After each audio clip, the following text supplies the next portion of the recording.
Check-up no rádio, hoje com a nutricionista Isabelle Cláudia. Seja bem-vinda aqui ao nosso Panorama 95. Isabelle, bom dia. Bom dia, Marcos. Bom dia, Geraldinho. É um prazer, mais uma segunda-feira, estar aqui com vocês. Está animado com a seleção de hoje? Estou, né? Estamos. Quer dizer, o seu... Quer participar do bolão aqui, não? Vale R$100. Se você ganhar... Você... Participe do bolão. Diga lá então, seu placar aí. Pode repetir placar? Como assim? Pode você repetir. Não sabe se outro... Não, é isso que eu estou dizendo. Eu vou ter acesso aos outros. Pode repetir, pode. Não tem problema, não, né? Se você ganhar, você dobra para o seu menino aí. 3-1. 3-1, né? Não sei se tem... Agora tem uma notícia que se mais uma pessoa acertar, vai dividir o prêmio, viu? Pronto, é isso. Quem foi que botou 3-1? Um bocado de gente aqui. Tem mais de 200. Tem uns 300 palpites já aqui. Eu acho que vai ser R$1 para cada edição. Cada pessoa. Tem que aumentar esse prêmio aí, viu, Geraldinho? Semana passada a gente fez quem fazia o primeiro gol. Meu filho acertou. Foi? Então 3-1, né? O nosso tema aqui do nosso check-up no rádio de hoje é mitos e verdades, né? Sou diabético e não posso comer banana. É mito ou verdade? Gente, muitas dúvidas se dão em relação ao paciente diabético, né? Então, é bem comum eu receber isso aí, né? Muitas vezes as pessoas não se preocupam com outro contexto da alimentação, mas se preocupa com a banana que vai comer, né? Não se preocupa com a bolacha creme cracker em excesso, porque aquele nome, né? Bolacha, água e sal, dá a ideia que o paciente pode comer à vontade, que ela só vai ter água e sal. Ela não vai ter água e sal, ela vai ter a farinha, ela vai ter outros ingredientes, tá, gente? Para construir aquela bolacha. Então, assim, sou diabético, posso comer banana? Minha resposta é depende da forma como você vai comer aquela banana, né? Se, por exemplo, a banana ela tem fases de amadurecimento, né? Então, quando você tem uma banana verde, se utiliza muito a banana verde na forma de farinhas para fazer purês, para acrescentar os alimentos, para exatamente fazer com que esse açúcar do alimento demore a chegar mais tenha uma demora da chegada ao sangue, tá? Enganchei aqui, quase não sai. E as outras fases, a casca começa a ficar amarela e depois dessa casca amarela, ela começa a ficar pretinha, começa a ter alguns pontos pretos, que é aquela fase que a banana está mais docinha.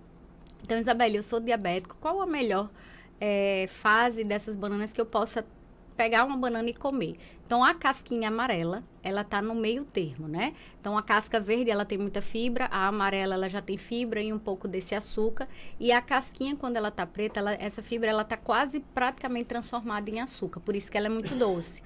E aí, a casca amarela é a forma ideal que você pode consumir. E a gente pode trazer a essa banana alguns outros alimentos que vão ajudar aí fazer com que ocorra a demora dessa glicose chegar no sangue. Por exemplo, acrescentar aveia, acrescentar sementes, né? Linhaça, chia, que são bem interessantes para o paciente diabético.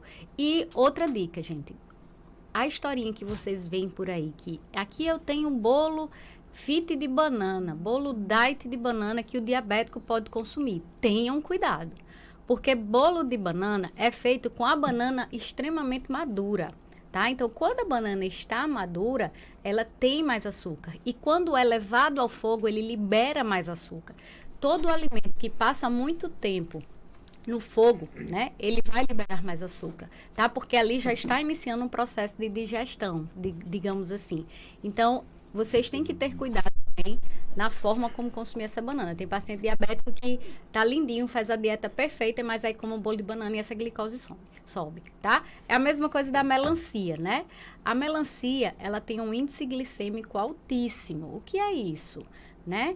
É a velocidade com que você consome esse alimento, esse açúcar do alimento, e ele chega ao sangue. Então, é muito alto da melancia. Poderia comer, sim, se você soubesse controlar a quantidade de comer melancia, uma fatia fininha, mas todo mundo só fica satisfeito se comer um quarto da melancia, né? Porque diz que é só água. Não é só água, tá, gente? Então, assim, tem que ter cuidado da forma como você come, o momento da maturação daquele alimento que você come também, e se esse alimento vai ser levado ao fogo e passar muito tempo, tá? Outro mito e verdade. Minha ferritina é alta. Quais alimentos que têm ferro preciso retirar da alimentação? Mito ou verdade? Gente, Eu não digo nem que é uma dúvida, eu digo muito que é uma certeza que as pessoas sempre chegam, né? Minha ferritina deu alta e eu tenho que excluir ferro. E sempre vem orientação para se excluir ferro da dieta de pacientes que tenha a ferritina alta. Primeiro lugar, a gente precisa entender se esse paciente, ele está realmente com um processo de elevação de ferro no sangue, ou se ele está com um processo inflamatório. Se parte da elevação dessa ferritina se dá por um processo inflamatório infeccioso que o paciente está passando, né? Por exemplo, na COVID, a gente vê muito ferritina alta, é um marcador de inflamação. Ferritina é um marcador de inflamação. Então, assim, a gente precisa entender se esse paciente solicitar novos marcadores inflamatórios, outros marcadores inflamatórios, na verdade, alguns outros exames para que a gente entenda se esse paciente está passando por um processo inflamatório infeccioso ou se esse paciente está realmente necessitando excluir da dieta o ferro. E eu vou dar um exemplo aqui só para explicar para vocês. Muitos processos infecciosos, como a COVID, a própria obesidade, algumas doenças autoimunes, algumas doenças inflamatórias, elas trazem a elevação dessa ferritina, porque o corpo é muito sábio, né? Ele começa a guardar esse ferro, né? Por exemplo, na inflamação, a gente tem a elevação de uma substância chamada interleucina 6, que é uma substância inflamatória. E o que é que ela faz? Ela pega e começa a acelerar, né? Como é que eu posso dizer? A aumentar a expressão dessa ferritina. Um ponto, né? Processo inflamatório, eu tenho uma substância que vai levar a ferritina. O segundo ponto, eu tenho outra substância, epsidina, que é liberada nessa inflamação e vai fazer com que bloqueie a saída de ferro da ferritina. Outro ponto. Então, eu preciso saber se esse paciente tem uma saturação transferrina mais baixa para entender que se é ou não, né? Mais alta, na verdade. Se é ou não um excesso de ferro, solicitar outros exames que identifiquem aí um processo inflamatório ou não, para a gente saber se retira ferro da dieta. E atenção, gente, não saiam tirando ferro da dieta a qualquer custo, tá? Sem realmente uma investigação mais profunda. Por quê? O ferro está presente em alimentos muito ricos em outros nutrientes. Por exemplo, um alimento que tem ferro não vai ter só ferro. Tem outros nutrientes importantíssimos para o nosso corpo.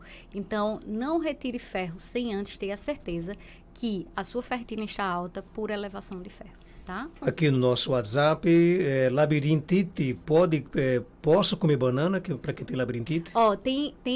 A labirintite, ela traz muitos alimentos que pioram o quadro, tá? Por exemplo, café, chocolate, maracujá, né? E alguns outros alimentos. A banana é um deles. Tem pessoas que são extremamente sensíveis à banana, tá? Então, assim, alguns alimentos, o álcool, né? Vai trazer aí essa piora do quadro. Mas atenção, gente. A labirintite, tem pessoas que se tornam sensíveis a alimentos específicos, né? Tem uns que têm mais sensibilidade a café, tem outros que têm sensibilidade aumentada a chocolate, tem outros que têm uma sensibilidade aumentada a maracujá. Então, vai muito da sua percepção. Então, se você observa que você é essa pessoa que tem uma sensibilidade aumentada à banana, que geralmente sim dá, aí você precisa excluir realmente. Mais um mito verdade, tenho doença autoimune, preciso tirar o glúten da dieta? Essa é uma pergunta frequente, uma dúvida frequente. Eu não sei se todas as pessoas que me escutam, eu já falei aqui sobre doenças autoimunes algumas vezes. A gente tem muitas doenças já catalogadas, né, como autoimune, mais de 80, na verdade. Essas doenças autoimunes, gente, elas acontecem quando o nosso sistema imunológico, aquele sisteminha de defesa, nossos soldadinhos de defesa, eles entram em pane e começam a atacar os tecidos do próprio corpo, né? Uma vez que era para eles estarem atacando esses patógenos que entram no nosso corpo, eles começam a atacar o próprio tecido. E aí, é uma pane que acontece, né? E aí, o que é que acontece quando a gente precisa excluir o glúten? A gente precisa excluir de toda a doença autoimune? Não. Tá, gente? A gente precisa fazer uma investigação inicial para entender se é necessário ou não retirar esse glúten. Isabelle, o que danado é glúten, né? A gente só falando do glúten aqui, tem gente que não vai entender o que é glúten. Glúten, gente, é uma proteína que está presente, né, no trigo, ou seja, pães, farinhas, né, bolachas, no trigo, no centeio, na cevada. Algumas cervejas possuem glúten. Então, assim, uma proteína que muitas pessoas são sensíveis, tá? De difícil digestão. E aí, quando acontece algum erro a nível lá de intestino, né? O intestino se torna mais permeável, esse glúten passa. E aí, a gente tem uma associação muito forte do glúten no hipotireoidismo, tá? Não necessariamente no hipotireoidismo, mas na tireoidite de Hashimoto, que é uma doença autoimune, que eu até explico, gosto muito de falar sobre isso.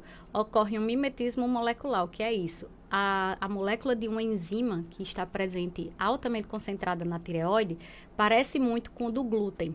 E aí, o que é que acontece? Quanto mais você come glúten, mais a gente vai gerar anticorpos contra esse glúten e, automaticamente, pela semelhança dos dois, a gente gera contra a tireoide também, gerando aí uma inflamação, né? Um processo daquela historinha que eu disse, começa a atacar o próprio órgão, que é a tireoide, tá? Causando aí, levando a uma falha nesse órgão e levando ao hipotireoidismo. Então, nesse caso, a gente precisa investigar se o paciente realmente apresenta essa sensibilidade e a gente precisa excluir esse glúten, tá? Mas não de todas as doenças autoimunes, algumas em específico, tá? Mais um mito e verdade: sou hipertensa e não posso consumir gengibre. Mito ou verdade? Isso amo falar sobre isso, porque todo mundo bloqueia o coitado do gengibre da vida, né?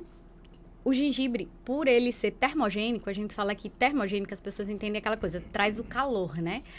Na verdade, o gengibre, ele é um anti-inflamatório potentíssimo, tá? O gengibre, se as pessoas soubessem, né, como traz benefícios adicionais à alimentação, você pode fazer na forma de temperos, nas sopas, por exemplo, na forma de chá, uma água saborizada. Então, o gengibre, ele tem inúmeras formas de consumo. Tem pessoas que fazem um shotzinho, né, porque ele traz benefícios, como principalmente anti-inflamatório e antioxidante. Então, ele faz o contrário, né? Ao invés de ele subir a pressão, ele vai causar uma vasodilatação, ou seja, ele não vai subir pressão e ele é, inclusive, um protetor cardiovascular.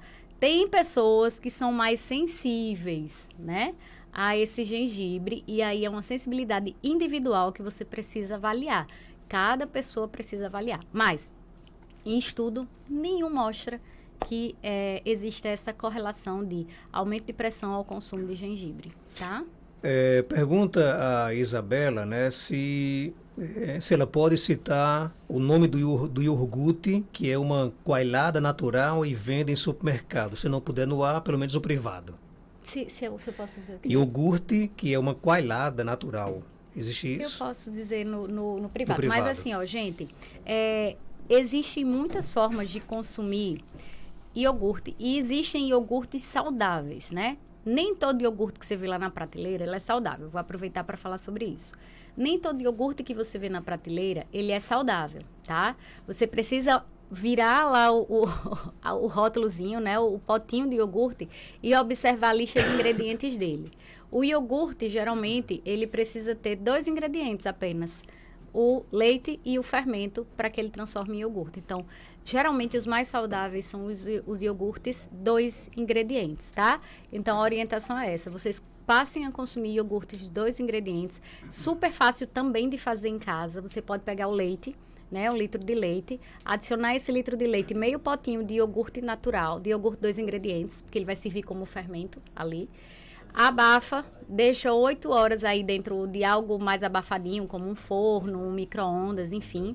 E você, quando retirar o paninho de cima, vai estar feito seu iogurte e você acondiciona na geladeira, tá? Então, assim, é super fácil, super saudável você tá consumindo esse iogurte caseiro. O ouvinte pergunta se pode tomar iogurte natural com granola. Sim, eu não sei se ele tem alguma coisa, mas eu não vejo problema, tá? A princípio, não vejo problema e é super saudável. O que excluir com ácido úrico elevado? Ácido úrico. O ácido úrico. O ácido úrico, gente, as pessoas têm muita dúvida, porque o ácido úrico ele sempre está relacionado à carne, né? Ah, tô com meu ácido úrico elevado, exclui carne. Na verdade, existe todo um contexto relacionado a essa doença, né? Além de genética, também uma facilidade maior de desenvolver.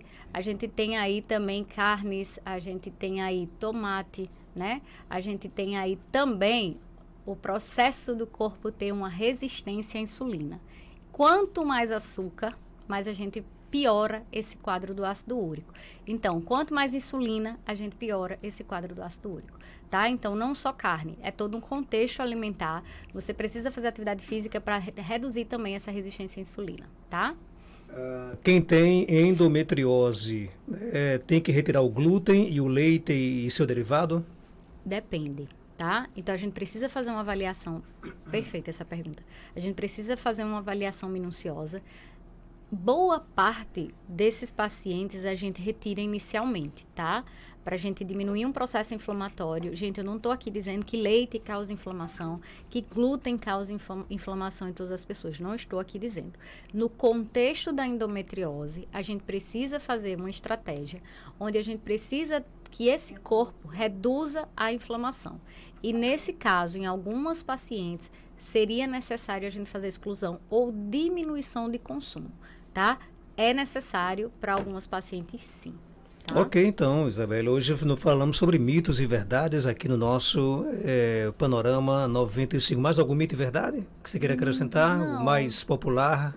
Não, eu acho que a gente falou alguns. Bem, a banana, para mim, eu acho que é o auge de tudo, né? A banana no diabético não pode. Eu acho que só tem mais alguma pergunta aqui, porque aqui tem muitos palpites do jogo, agora encontrei. Palpite do jogo.